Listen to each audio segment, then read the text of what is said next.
Ronel Dibou est un professionnel du handi-basket. Plein de ressources, l'athlète s'efforce de progresser dans sa carrière de sportif parallèlement à ses activités personnelles.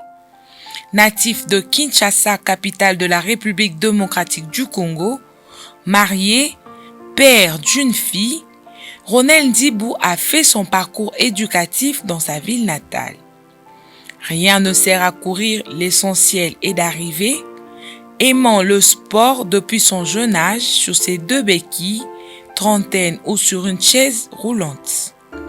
Ronel Dibou avance à petits pas sur l'aire de jeu de plusieurs compétitions, touché par la maladie qui n'a pas été un frein pour la pratique de son sport qui est le basket.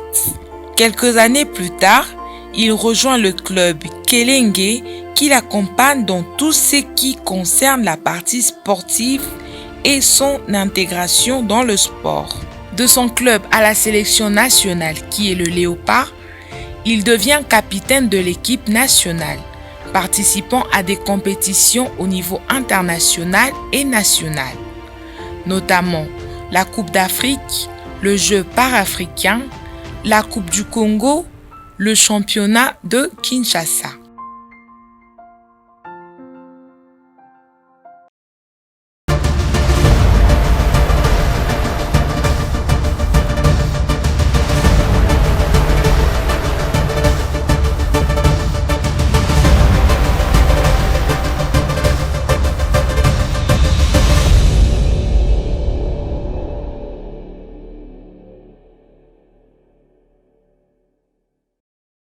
Monsieur Ronel, mettez-la un peu moins les solos, il y a début, il y a carrière nayo na basketball sur fauteuil.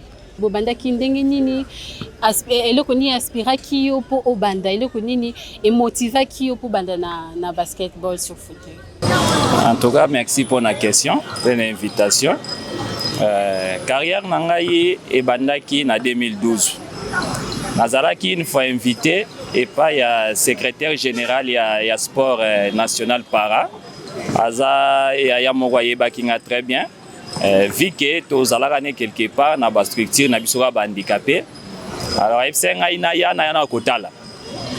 OK, e bagite ke ko ya kotala les alaki nde ko bandambala moko makambo. Na yaka kotala te. Na se renseignaki déjà avant na koma na lié. Bayebisaki nga déjà ma modalité ndeni de salemaka. Alors tant na komaki na yaki mbamo na teni oyo ko permettre nga ina mata déjà na fauteuil. Alors na komaki na mataki nazaki d'abord bien accueilli et pas ya coach Claude Weshanga. Alors il faut préciser que dorénavant na yaka en tant que basketteur té. Na yaka kaka ko sala sport ya handicapé. Alors na kati ya sport handicapé babande ko lakisa biso na athlétisme. Na basketball si fauteuil. Donc ils ont qui n'a pas jour proclamé na semaine que l'autre aussi l'athlétisme et l'autre aussi la basket. Alors na bandi ko s'adapter na ngo malembe.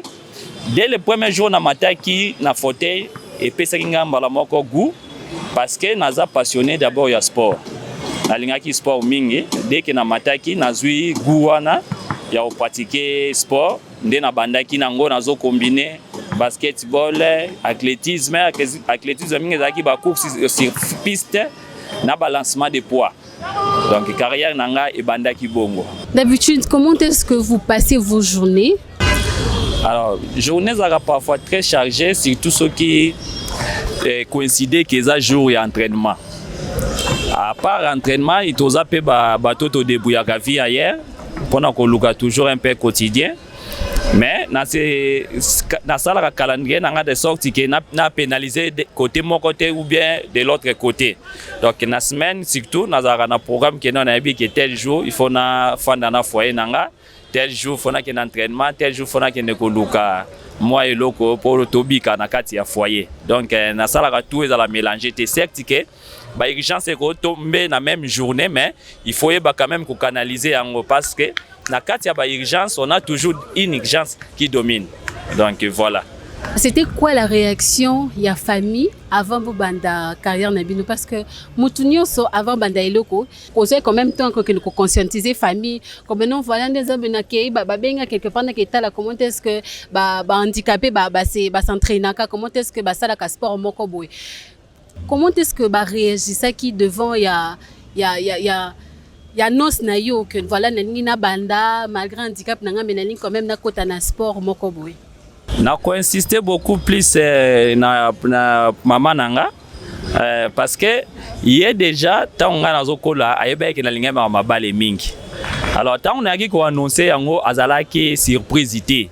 Donc ayeba ki déjà que vi na ngai oyo na ponaki yango wana. Boyebi maman azalaki na sengo parce que même yé moka bande ko ndimate handicapé ko sala sport. Ezalaki inexistant même ngaku na pena zaka na posa na zala athlète mais nazo battre par où commencer parce que naza extropié mais maman tant on annonce qui que azaki surprisité en plus à CP la kaipsingai que jusqu'à ce que au trouver ga lidusu oyo ya makamuna yo lingaki depuis bo mwana parce que à part kolandela ba pona na botem na famille oyo football ezalaki au centre ya makambo ebele tozali na bayaya bazalaki ba footballeur alors tozali kolanda football mingi. Mais ignorant que ba discipline mususu ko pesa ope goût existaka. Alors à part que la football to bana ko beta ba match ba je ba bouchon mingi.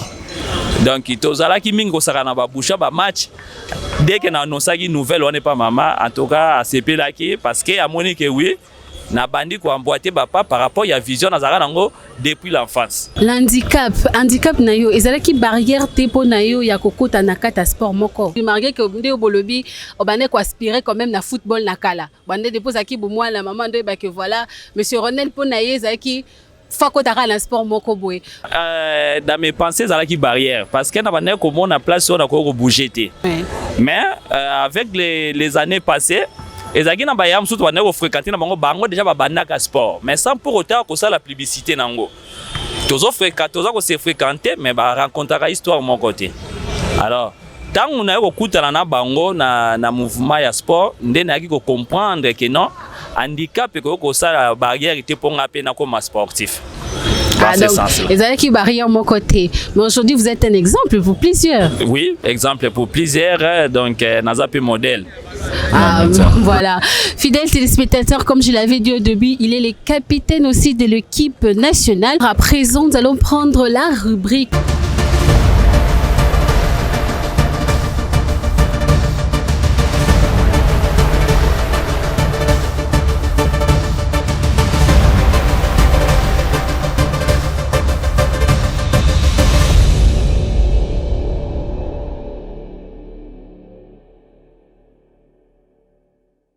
Comme on a Gabi Bokota, nazali coach adjoint. Bindu Ronel azali athlète oyo ngana formaé. Azana no respect. Aza respect bon na nyonso. Na musala le mususu musala o le mususu ngana zate ye mutu asala mo intérim parce que azali na équipe nationale aza capitaine. Bon na ligue ya Kinshasa azali neti capitaine adjoint. Mais azali mwana moko azali très respect parce que ndenga yaka nazali yaya o na formaé parce que erana ile yaka kutenga capitaine ya équipe nationale na ligue ya Kinshasa mais azali mwana moza très bon. C'est le travail makamnyo c'est ça bon ba jeune athlète ba parmi les 25 personnes muto atikala na biso zayi ba misusu nde bayaki sima mais muto totikala na ye wana ba onyo ba kimaka botika de continuer le travail, en tant que capitaine. En plus, moi, je suis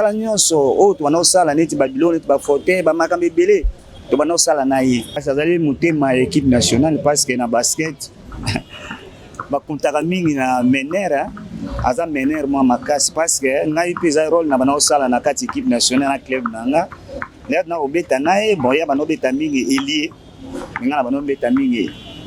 Mais souci n'a pas qu'un jour ceux qui peuvent attirer carrière bongi qui n'a zala na mutoni ta remplacer mais remplacer valable ezaï. Biso ba personne handicapée, la plupart ba handicapés ebele bazalaka na esprit o toza na ngote.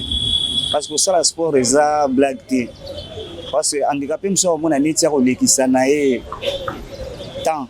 Eza temps te mususu a préféré que akende na nzela asenga mbongo. Mais lelo bana oyo lelo Ronel soka comme na niveau likolo parce que patience parce que tout les mbongo tie tout les mbongo te patience na yango sali lelo comme likolo akomi tiko ke na ba niveau international niveau national na niveau international mais souci na biso ezali nini toza pendant na souci mingi ya ba jeune athlètes basi na mibali toza na besoin na bango pinza baya parce que lobby même si biso tozala te bango nde bakotikala baklete ya lobby ezambala liboso to passer na ba chaîne to bengaka mais oyo bazalaka na esprit ya bien nde batikala ba o bamonaka na ye awa eloko eza te lipe eza te mbongo eza te asala nini akimi.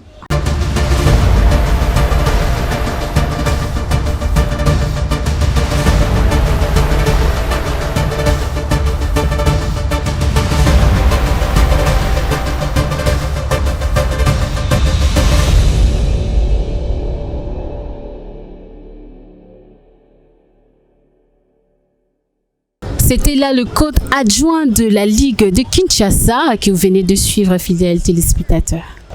Monsieur Ronel, raconte-nous un peu la petite histoire de ton club Kelenge jusqu'au Léopard. Parcours Wanazala Kindengeni. Donc, il faut une bête histoire moi mouké poto comme un club. Ndenge to bandaka basketball si fauteuil na RDC. Dans toutes les ligues, club bandé ko existait. Donc bandé ko fonctionner na ba ligue. Alors, petit moment moko komaki que ba dirigeant ba komi ko cha ba ko structurer ba makambu pour ça na ba norme ndenge na système international esengaka. Alors, ba komi ko plonger que non ba ligue ne tozawana il faut to fabriquer to former ba club. Alors en guise de cela, ba club yaki ko botama na 2017 awa précisément na Kinshasa. Alors club aliboso na betaki pour l'instant ils sont inexistants et kufa. Ezalaki CRHP, HB CRHP ngola kisa, centre de rééducation pour handicapés physiques. Alors na club wana nemba la liboso to betaka championnat à Kinshasa pe to bimaki ba champion. Unique édition jusque là oyo club ba club ya Kinshasa beta na 2017. Alors tu as toujours focalisé il y a ko sala ka sélection il y a na ligue ce qui n'est de compétition nationale yé. Jusqu'à ce que la fédération a structuré après si mot d'ordre na ba dirigeant la ligue que non il faut ba club botama. Alors club on a sikoyo président na ngwa ko bima ndé ko recruter biso na kati ya ligue. A recruter biso na kati ya ligue ndé a pesi komba club Kelende basketball. Donc jusqu'à présent Kelende na to beti compétition mon côté mais si Dieu le veut cette année to ko affronter Coupe du Congo. Donc voilà où est la histoire mouké outil na renaissance ya naissance ya ba club. Alors pour une équipe nationale bazu biso na ba ligue. Alors il faut qu'on souligne que Coupe du Congo ezalaki lokola miroir oyo bande ko sala que équipe nationale a mona ba talent. Coupe du Congo na biso bande ko betama na sélection ya ba ligue vu que ba club ezalaki té. Donc chaque ligue a un entraîneur na ye, ba staff technique na ye ba ko sala sélection ya ba meilleur na bango. Bango nde ba beta Coupe du Congo. Après Coupe du Congo, ce qui compétition internationale ezali, alors fédération azape na bato ya ye à travailler na bango ba technicien na ye, oyo bango siko bana ko cibler par rapport à édition les kaki nani otoko kozwa nani otoko kozwa te angisi ya cela équipe nationale et yaki ko botama. Monsieur Ronel, comme j'avais dit au début, fidèle téléspectateur, il est le capitaine de l'équipe nationale meneur de jeu. Monsieur Ronel, avec l'équipe nationale, bobeti ba compétition ebele eza jeu Coupe du Congo, bobeti Coupe d'Afrique, ba difficulté nini o bozalaki nango o bo rencontre ki tout au long ya ba compétition wana. Donc premièrement, il faut déjà que zong na combo ya sport au salaka basketball sur fauteuil. Donc ça veut dire sans fauteuil basket wana ko exister té. Allez ba norme difficulté na biso eza fauteuil. Fauteuil ça coûte tellement cher.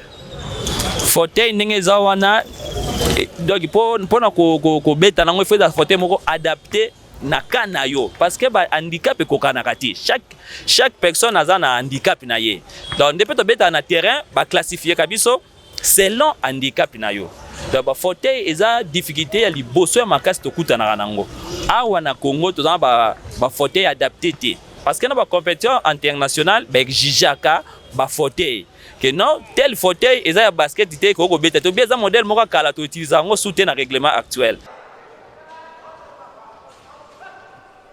A long three-point attempt by...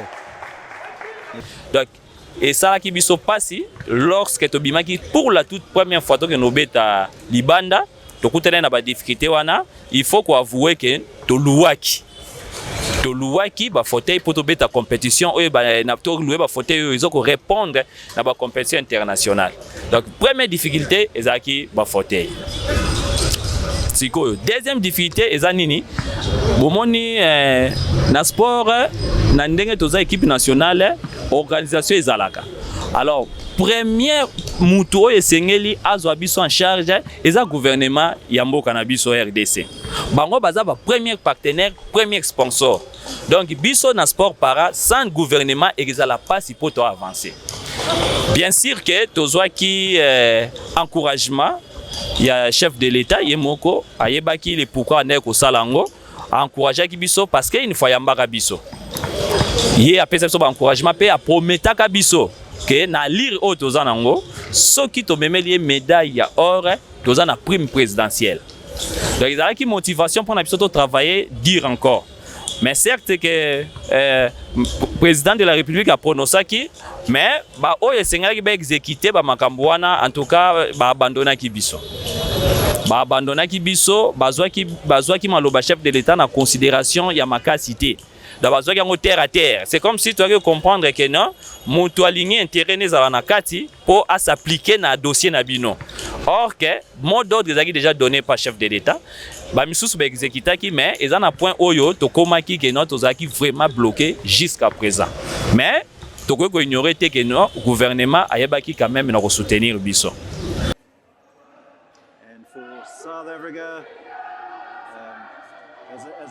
as I alluded to, a lot of youngsters in the team, none younger than young Ntando Nokama, number 14 for South Africa, and Democratic Republic of Congo score their first ever points, and they are on the... Pourquoi ko yebisa biso modèle na bino na sport ya basket fauteuil eza nani? Donc bozana modèle bien sûr. Modèle muto omonaka omona yo lobi ke ngape ndena za na betaka basket sur fauteuil bengapi fona koma lokola mutu wana nda komi nda mati ba niveau ngapi na koma na ba niveau lokola ye bozana mutu moko oyo aza modèle pour na bino. Mon coach actuel ya Ligue ya Kinshasa azalaki athlète tangu ngai na yo banda basket na kutaki ye capitaine ya Ligue ya Kinshasa.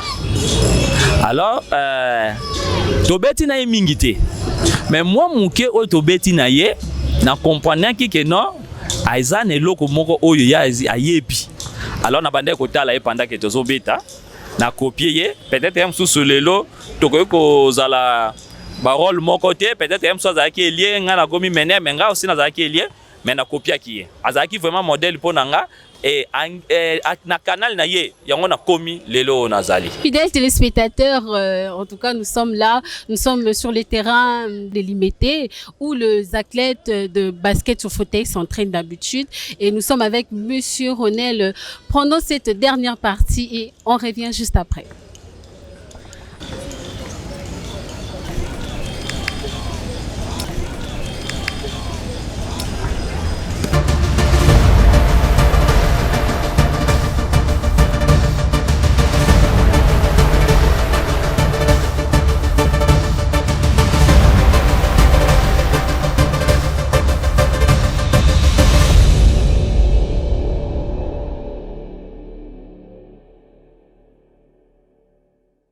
J'aime tout le temps être toujours avec lui au terrain. Donc quand je suis avec lui, je me sens très à l'aise parce que c'est la personne qui me connaît bien.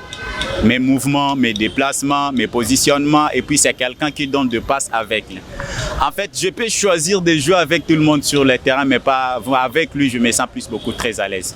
Donc c'est quelqu'un que des fois j'ai tendance de limiter de sa façon de gérer les choses, de sa compréhension, de façon d'aborder les choses. Bon, oui, on est tous des personnes handicapées et dans le sport, on apprend beaucoup de choses. Mais avec lui, c'est quelqu'un qui se comporte d'une autre façon en fait. Donc je peux tout témoigner de lui sans pourtant vraiment oublier son intelligence et sa façon de trouver des solutions dans des problèmes un peu catastrophiques. Donc c'est quelqu'un, il joue bien, il distribue bien. C'est la seule personne ou bien un bon meneur qu'on a dans ce pays. Il n'y a pas un meneur comme lui. Ça c'est un de deux. Il a été toujours mon capitaine sur l'équipe nationale et j'ai été toujours fier qu'il soit à la place parce que c'est une personne qui mérite à la place qu'il faut.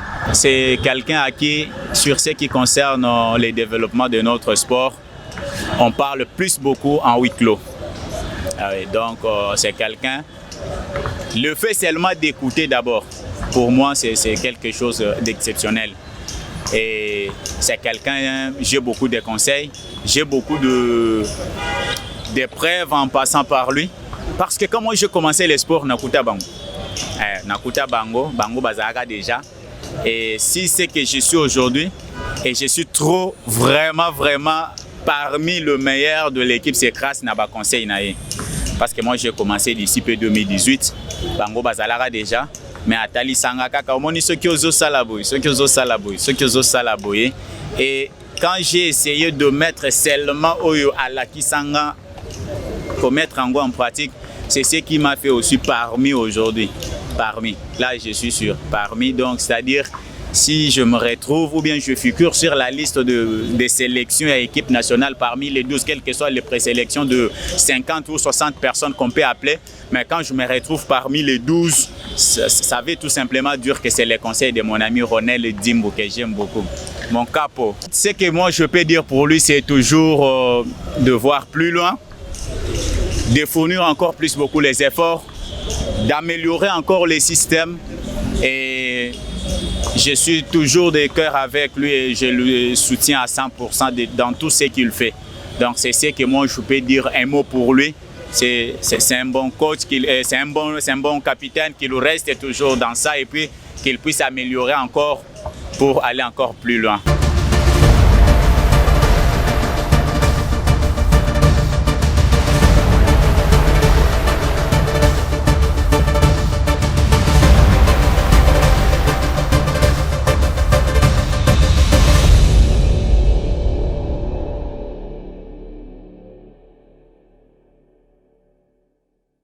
Monsieur Ronel, étant que athlète, mais boza modèle pour na batu ebele, conseil nini obokope sa mutu aza lokola bino to mutu azo envisager quand même kokota na sport moko malgré handicap nae. En tout cas, c'est une question très importante posée. On lobby bien que tous un modèle car pour na biso moko te mais pour na batu ebele. Voilà pourquoi le chef de l'État, président de la République, accompagné qui vision et à côté à personnes en situation de handicap, que l'intégration sociale passe aussi par les sports. Voilà pourquoi biso toza ba modèle les loyo neto s'entraîner kawa tout le monde a toza la entouré ba to l'entraînement pe basu baza kokamwa pourquoi eza inexistant pour na bango.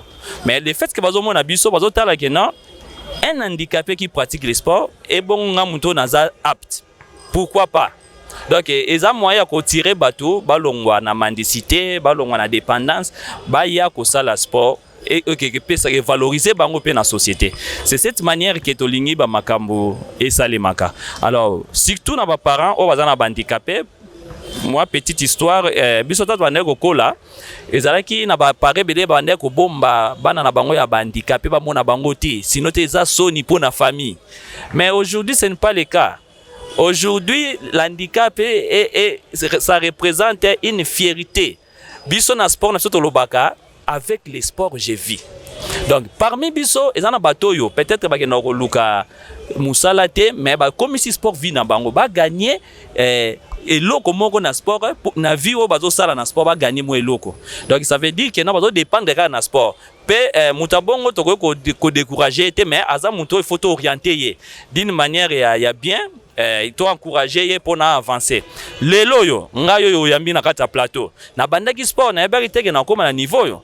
Na minute yo nazali représentant ya basket ya basket si fauteuil ya Afrique centrale.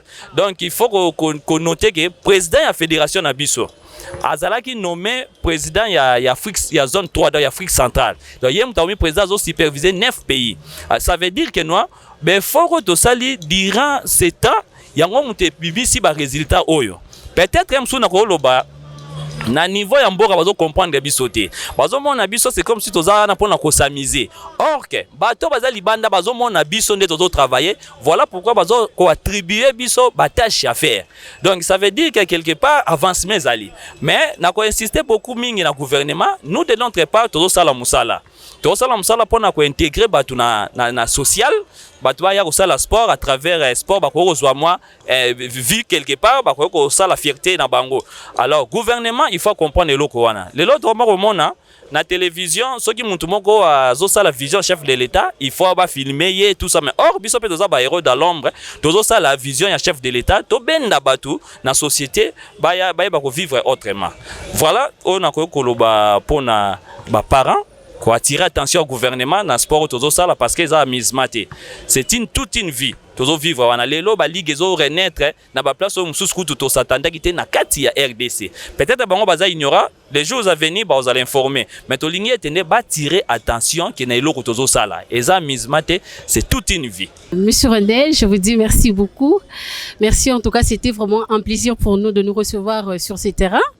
J'espère que ça c'est pas la dernière fois qu'on vient ici. En tout cas, vous avez un petit mot à vous adresser au peuple congolais ou bien aux autorités qui vous regardent. Oui, kozangate koloba ete sport auto salaka basketball si fauteuil na RDC banda depuis kala. Alors, petit à petit toza ko avancer, ba tout déjà ba komi ko comprendre que toza ko exister vraiment. Alors na bengi ba oyo ba yebi bisote ba pusana balanda lelo tokolo ba keto wana besoin ba personne sur handicap pour ya sala basket mais aussi des valides pour l'encadrement. Donc toza na bino besoin et beaucoup plus que naza ko attirer soutien ya gouvernement toza lango pena besoin parce que ba fauteuil au to sala la ça coûte très cher. Alors partenaire officiel numéro 1 ya sport na pesa gouvernement. Alors nazo benga bango baya ko soutenir biso to yaka na ba porte na bango babo ya raté ko yamba biso à chaque fois peut-être ko ya na message échange pour na développement to on a besoin ya survie ya basket, intégration sociale ya basket, na développement ya sport na biso. Okay. Des petites salutations si vous en avez. Donc na pesi mbote mingi na bébé na nga Fanel Dimbu. Bientôt là zo fêter déjà anniversaire na ye ba mbote belé. Okay, na pesipe mama na ye Migezi la mbuse mbote mingi na libota na ngai famille Dimbu na ba coéquipier tout toza na bango na club na ligue na équipe nationale aussi na papa na ngai spirituel pasteur Dominique Amba na pesiye bambote ebele. Nous voilà arrivés à la fin, fidèles téléspectateurs. C'était vraiment un réel plaisir pour moi de vous présenter cette émission face à face. Aujourd'hui, j'étais avec Monsieur Ronel Ndibou, qui est capitaine de l'équipe nationale, qui est les Léopards. Il est meneur de jeu. C'est un basketteur sur fauteuil. Je vous dis merci et au revoir. À la prochaine.